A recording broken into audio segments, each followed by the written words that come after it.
नमस्कार बहनों और भाइयों, इतिहास के ज्ञान सागर में आपका एक बार फिर से स्वागत है। आज का जो विषय है वो है भारत की सांस्कृतिक जड़ें। इसमें हम बताएंगे कि भारत की जो संस्कृति है उसकी गहराई क्या है और उसकी जो पोषण करने की जो जड़ें हैं वो कहां से शुरू होती हैं, किस प्रकार से इसका विस्तार होता है, कैसे ये फलती फूलती है, किस प्रकार से इसके द्वारा लाभ होता है और संसार को इससे क्या मिला। इस विषय को शुरू करने से पहले मैं बताता हूं कि एक दर्शन हमारे यहां पे है जिसको सुभाषित नीति शतक बोलते हैं। इसके जो रचनाकार हैं वो भर्तृहरि थे। भर्तृहरि जो थे वो हमारे प्राचीन मूल में थे और गुरु गोरखनाथ के वो शिष्य थे। उन्हें ज्ञान की प्राप्ति हुई। उसके बाद उन्होंने अनेकों शास्त्रों का निर्माण किया, जिसमें से उन्होंने सुभाषित शतक, तो उन्होंने कहा, ज्ञान को परिभाषित करा, ज्ञान क्या है। और ये बड़ी बात है, इसको जो भी परिभाषित करे ज्ञान किसे कहते हैं। उन्होंने ज्ञान को बताया, ज्ञान के बारे में कहा कि वह चीज जो चुराई नहीं जा सकती, जिसे कोई शासन छीन नहीं सकता, जिसका बोझ नहीं लगता, यानी कि उसको ले जाने में कोई बोझ नहीं लगता, और जिसको बांटने से उसकी वृद्धि होती है, यानी कि जिसको किसी को प्रदान कर दें तो वो और बढ़ जाती है। इस प्रकार की जो चीज है, वो जो संपत्ति है, उसको ज्ञान कहते हैं। यानी कि उन्होंने बता दिया कि ज्ञान ही वो विषय है जिसको धारण करने से धारण करने वाले को वजन नहीं महसूस होता, वरना किताबों की गठरी बांध के सब चल देंगे और बोझ मरते फिरे जाएंगे। यानी कि ऐसी चीज, ऐसी संपत्ति जिसका धारण करने से वजन नहीं लगता, चोर उसको चुरा नहीं सकते, दबाव में मतलब कोई उसको डरा धमका के भी हमसे नहीं ले सकता, कोई लूट नहीं सकता, लुटेरा रास्ते में, राजा भी हमसे नहीं छीन सकता। ऐसा जो विषय है उसको ज्ञान कहते हैं। अब ज्ञान के जरिए क्या, अब यहां पे विषय आता है कि भाई ज्ञान तो प्राप्त हो गया, अब उसको उपयोग कहां करें। क्योंकि ज्ञान एक ऐसी चीज है जिसको पा लेने से व्यक्ति इतना ज्यादा बलशाली हो जाता है, वह इतना बलशाली हो जाता है कि उद्दंड होके इस पृथ्वी पे तहस नहस मचाने लगता है। जैसे भस्मासुर को ज्ञान प्राप्त हुआ कि मुझे जो है इतनी मैंने भक्ति कर ली और मुझे ज्ञान प्राप्त हो गया, टेक्नोलॉजी मिल गई, जिस पे भी हाथ टेक दे वो मर जाएगा, और वो पृथ्वी पे तहस नहस मचाना शुरू कर दिया उसने। तो संतुलन बहुत जरूरी है। उस संतुलन के लिए किस चीज की जरूरत होती है? आध्यात्मिक। अब ये जो विषय है आध्यात्म का जो विषय है, यानी कि भारत की जो संस्कृति की जो जड़ें हैं वो है आध्यात्मिक। और आध्यात्मिक के लिए दो चीजें होती हैं, वेद और उपनिषद। वेद जो होते हैं वो ज्ञान है, ज्ञान को ही वेद कहते हैं, और यह ये बताता है कि समाज में संतुलन से कैसे रहें, समाज के संतुलन बनाने को और जो भी विषय हैं उनके प्रति धन्यवाद करना और उनसे तालमेल बिठा के वृद्धि करना, यानी कि अपनी भी वृद्धि करनी है और जो हमें प्रदान करना है उसकी भी वृद्धि करनी है। उसी को ही वेद में बताए गए हैं कर्मकांड कि भाई सबका सम्मान करो, संतुलन से रहोगे तो ये संसार की वृद्धि होती रहेगी। और दूसरे उपनिषद, जिस विषयों को वेदों ने उठाया है उसके जिसके उत्तर इसमें नहीं मिले उनके लिए उपनिषद बनाया गया। तो उपनिषद जो है संसार का सबसे अंतिम ज्ञान है, इससे बड़ा कुछ नहीं है। और इस पे चलने वाले को साधक कहते हैं, और पूरा जो विश्व है जो संतुलित अवस्था में है उसी को ही ब्रह्मांड कहते हैं। यानी कि सारा जगत जो संतुलन से इस समय टिका हुआ है उसी को ही ब्रह्मांड कहते हैं। और इन भारत की जो संस्कृति की जो जड़ें हैं ये वेद और उपनिषद हैं जो आध्यात्मिक के विषय हैं। इन दोनों के संतुलन के तालमेल से ही भारत की संस्कृति का निर्माण हुआ है। तो भारतीय संस्कृति का निर्माण भी इन दोनों की छत्र छाया में हुआ है। और एक के बताने से पहले क्लियर करता हूं, एक विषय होता है यूनेस्को। यूनेस्को क्या है? संयुक्त राष्ट्र संघ जो संगठन बना हुआ है उसकी एक शाखा है। संयुक्त राष्ट्र संघ की शैक्षिक और वैज्ञानिक और सांस्कृतिक संगठन को यूनेस्को बोलते हैं। इस यूनेस्को ने भी भारतीय दर्शन को, जिसमें वेद है, वेद के पठन पाठन को, उसकी एक कला होती है पढ़ने की, वो मौखिक कला होती है, उसको यूनेस्को ने मान्यता प्राप्त दी है और उसके बारे में कहा है। तो वो आगे बताएंगे। सबसे पहले है तो आध्यात्मिक क्या है, सबसे पहले बताते हैं ये आध्यात्मिक क्या है, क्या भला है ये आध्यात्मिक जो भारत को आधार देती है। आध्यात्मिक भारतीय संस्कृति का मूल है, अर्थात जड़ है। यही विषय संसार से भारत को अलग भी करता है और एक अलग दिशा प्रदान करता है।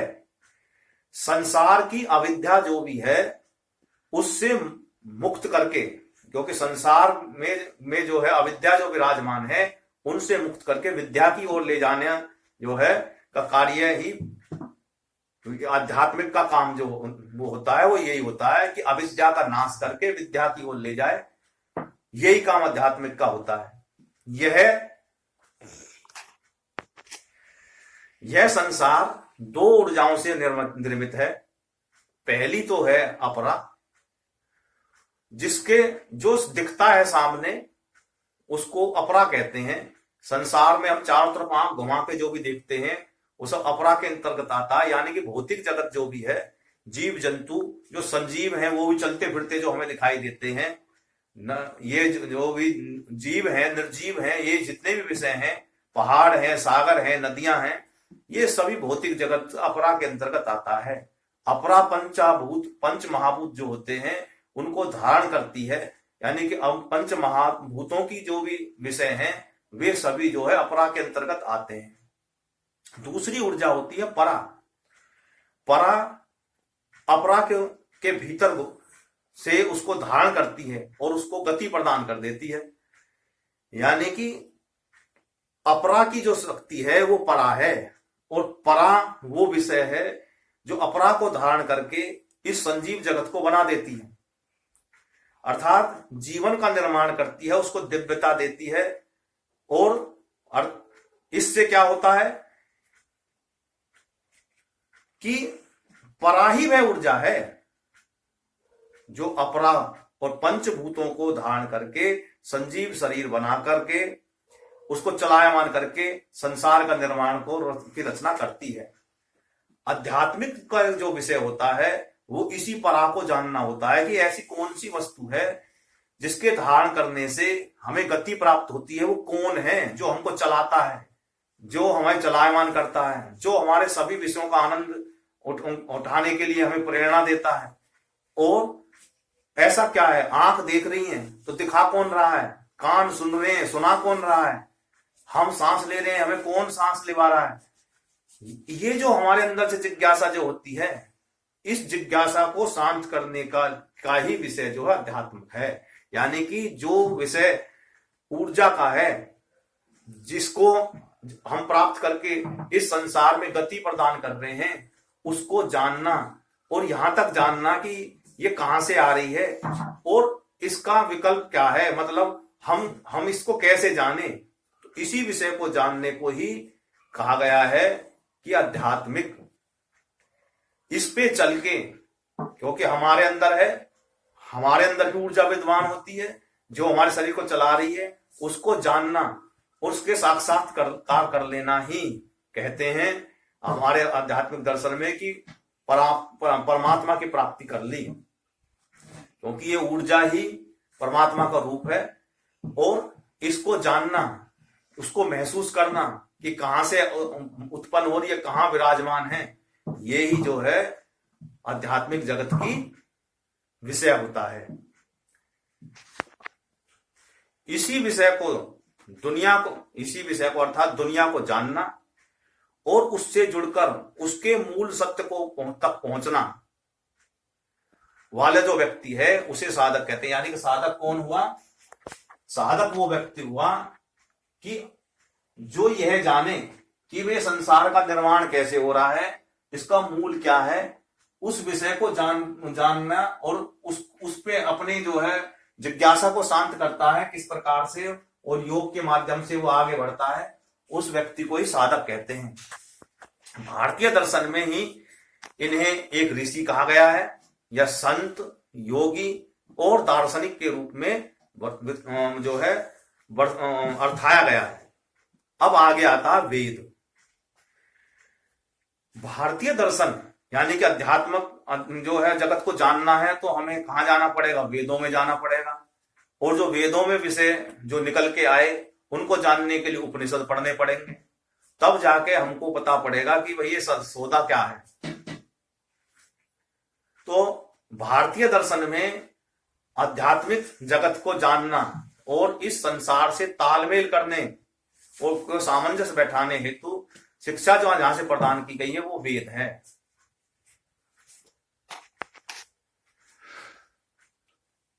तो वेद ही वो विषय हैं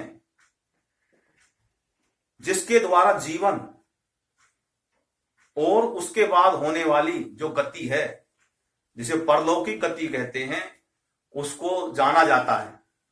जिसे कहते हैं भी परलोक से धार गया, तो उसकी जो गति है, अर्थात वेद ही वो विषय हैं जिनको समझकर, जिनको धारण करके संसार में प्रकृति से संतुलन स्थापित होता है और एक दूसरे की वृद्धि होती है, अर्थात मानव अपने आप में संपूर्णता प्रदान होती है। ऋषियों ने इसीलिए इसको ज्ञान कहा है, जिसको धारण करके मनुष्य और प्रकृति में संतुलन बनाकर एक दूसरे की वृद्धि करता है। वेद अपने आप में संपूर्ण है। जो गुरुओं को और शिष्यों का की श्रृंखला है, यानी गुरु और शिष्यों के बीच का जो संवाद है वो वेद के माध्यम से होता था। गुरु शिष्य को वेद बताता था और शिष्य उसको धारण करते थे। इस प्रकार उस समय पे जो गुरु शिष्य की जो परंपरा चली आ रही थी, उसमें पांडुलिपि लिखने का, यानी कि लिख के नोट्स बनाने का कोई विषय नहीं था। यानी गुरुजी जो है शिष्य को बता देते थे और शिष्य उसको धारण कर लेता था, और वो शिष्य उसको धारण करने के बाद में किसी दूसरे से उस बात को चर्चा करता था, उसको चर्चा करने से उसके ज्ञान की वृद्धि होती रहती थी और उसका निखार होता रहता था, उसको क्लियरिटी आती थी। जितनी बार भी वो चर्चा करेगा उसमें एक पूर्णता आती चली जाती थी। वो चर्चा भी जहां भी करता था तर्क के आधार होती थी। ये नहीं है कि भैया मेरी बात काट दी तो मैं तेरी मुंडी काट दूंगा, जैसे कहते हैं ना, तो सर तन से जुदा कर दूंगा मैं, मेरी तूने आलोचना कर दी। ये कोई विषय नहीं था। अगर उसकी कोई आलोचना करता था तो अपने तर्क के माध्यम से अपनी बात साबित करने की कोशिश करता था, और दूसरा आदमी भी तर्क के जरिए ही उसकी बात को काटता था। इस प्रकार की एक संतुलित चर्चा का वातावरण बनता रहता था और नए विषय निकल के आते थे। उस पर मंडली बैठती थी, और वो मंडली जो होती थी, मंडल जो होता था, उसमें सप्तऋषि मंडल विशेष रूप से होते थे। उनके माध्यम से वो विषय रखे जाते थे, उस पर चर्चा होती थी, और कुछ विषय उसमें जोड़े जाते हैं, जाना है या उसमें घटाए जाने हैं। इस प्रकार से वेदों का भी आगे जो है कहते हैं संशोधन होता रहता था, और उसमें संशोधन होने के लिए फिर ऋषि बैठते थे। इस प्रकार महाभारत के समय में जो था, वेद व्यास ने जो थे नाम से जानते थे, उन्होंने सारे वेदों का द्वारा से संकलन करके संसार के सामने प्रस्तुत करे, यानी कि उन्हें प्रकाशित करे। अब वेद जो होते हैं उनके साथ में उपनिषद की भी होते हैं। उपनिषदों की जो संख्या है वो 108 से भी ज्यादा है, और जो वेद हैं वो 4 हैं। कौन कौन से हैं? ऋग्वेद है, यजुर्वेद है, सामवेद है और अथर्ववेद है। वेदों की रचना का इतिहास बहुत प्राचीन है। लेकिन आज के समय में क्या है कि वो लिखी हुई बात को मानते हैं और जो गुरु शिष्य की परंपरा से चली आई थी उसे कल्पोल कल्पना कह के उसकी मजाक बनाते हैं। जबकि ये तो बड़े हर्ष का विषय है, गौरव का विषय है कि हमारे यहाँ याद करके एक दूसरे को बताते थे, पीढ़ी दर पीढ़ी ये परंपरा चली आ रही थी। महर्षि वेद व्यास जी ने इसको आधार मान के कि भविष्य में लोग बाग जो होंगे, कलयुग आएगा और एक दूसरे की बात को झुटलाने की कोशिश करेंगे और डींग हाकेंगे, अपनी अपनी सेखी बकाएंगे, इसलिए उन्होंने उनको पांडुलिपि में लिपिबद्ध करके संसार के सामने प्रस्तुत किया। इस प्रकार से जो वेद हैं वो द्वापर युग में ही लिखित अवस्था में धीरे धीरे चलने आने लगे थे। उससे पहले भी पांडुलिपि में जो है लिखने शुरू हो गए थे। तो इसके विषय में जो है, जो भी बाहर के जो कुतर्क करने वाले तर्क शास्त्री हैं वो जरा तरह तरह के कुतर्क इन पे करते रहते हैं, हमें इस विषय में नहीं जाना। आगे है कि जो चर्चाएं जो होती थी उसमें तर्क का मुख्य स्थान होता था, तर्क के आधार पर ही संशोधन होता था, कोई विषय उसमें जोड़ा जाता था, मैं पहले बता चुका हूं। और दूसरी बात क्या है कि जो वेदों का जो विषय था वो स्त्री और पुल्लिंग से विभेद नहीं करता था। उसमें जो था जितने भी देवी के भी विषय आ रहे हैं, देवता के भी आ रहे हैं। ये नहीं है कि देवी की महिमा कर दी या देवता की महिमा कर दी तो देवियों को जो है सम्मान नहीं मिला, या उसके संशोधन करने में जो है वो देव जो ऋषि मुनि थे और जो उस समय की जो मनीषी जो स्त्रियां थी उन्होंने भी इसमें योगदान दिया है, तो उन्होंने भी इसमें जो चर्चा में भाग लिया है। तो इस वजह से उस समय में जो है कोई विभेद नहीं था, ना तो विषय के अंदर अंतर्गत था और ना ही अन्य विषय में। तो मैंने बताया कि जो वेदों में जो इस प्रकार से उसमें संतुलन होते रहते थे, प्रकाशन होता रहता था और जो है उसका विषय ऐसे ही चलता रहता था, गुरु से शिष्य से और शिष्य से आगे शिष्य से, और वो समाज में घूम घूम के जो है उनका प्रचार करता रहता था। अब इसमें जितने भी वेदों में जो है संस्कृत में जो श्लोक और मंत्र लिखे गए हैं उनको ऋचाओं का नाम दिया गया है। उनका नाम दिया गया ऋचाएं, उन्हें वेद की ऋचाएं बोलते थे। और उनका जो विषय था उसमें प्रमुख रूप से जो उसमें जो थे वो थे इंद्र, अग्नि, वरुण, मित्र, सरस्वती, उषा और अन्य, इनमें संबोधित करे गए हैं। और उनके विषय में बताया गया है कि कैसे इन्होंने संसार को बल दिया है और संसार को कैसे या क्या प्रदान करते हैं, और संसार के लोगों को भी ये जिम्मेवारी होती है कि वो भी उनको सम्मान दें और उनको स्थान दें, मान सम्मान से एक दूसरे का संतुलन बना के रखें।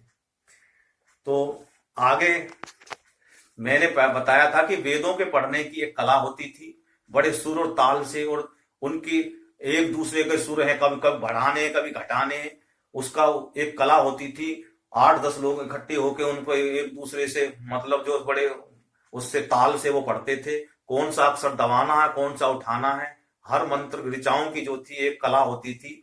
उस कला को मौखिक रूप से पढ़ने का जो विषय है उसको जो है यूनेस्को ने 2008 में उसके बारे में कहा, प्रशंसा की कि ये जो इसे जो है मानवीय मौखिक और बोल जो है जो मानव है वो मौखिक रूप से जो बोलकर इसको एक अमूर्त विरासत के रूप में जो अनुपम है, जो एक कोटि जो अनुपम कोटि है उसके रूप में उसे मान्यता दी गई है। उसे जो है इस तरीके की मान्यता दी गई भाई ये तो बड़ी अनुपम कोटि करोड़ों जो है वो कोटि जो है विरासत है।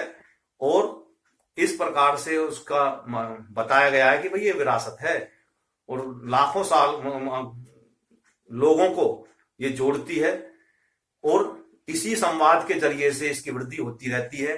ये जो कला है ये अनोखी है और यूनेस्को ने 2008 में इसको मान्यता दी।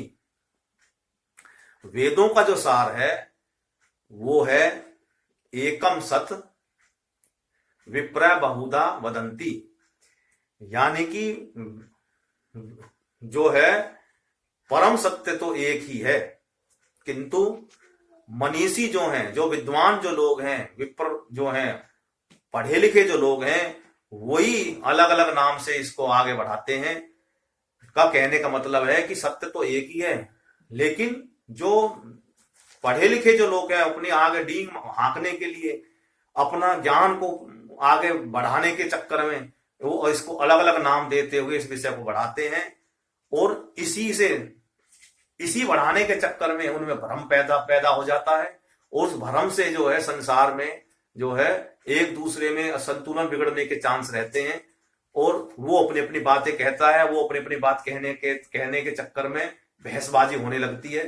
तो कहते हैं सत्य तो एक ही है, लेकिन जो पढ़े लिखे जो लोग हैं, जो विद्वान हैं, वो अपनी सेक ही हाँकने के मारे इनका अलग अलग नाम दे देते हैं, जो आगे चल के विवाद का कारण भी बन सकते हैं। इस प्रकार इस दर्शन की जो शुरुआत है वो सत्य से आरंभ हुई, और जो ईश्वर के नाम तक जाती है। ऋग्वेद का जो अंतिम मंत्रों में बताया गया है कि भाई समाज में आह्वान किया गया है कि हम सबको एक मत होकर चलना है, एक मत से आगे बढ़ना है। तो उन्होंने कहा है कि साथ मिलकर चलें।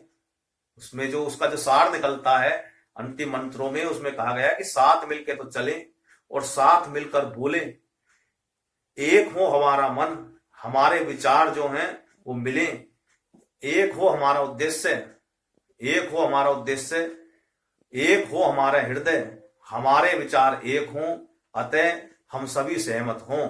इस प्रकार से जो है वेदों में ये बातें कही गई हैं। मैं अपनी बात यहीं समाप्त करता हूं। बहुत बहुत धन्यवाद। भारत माता की जय।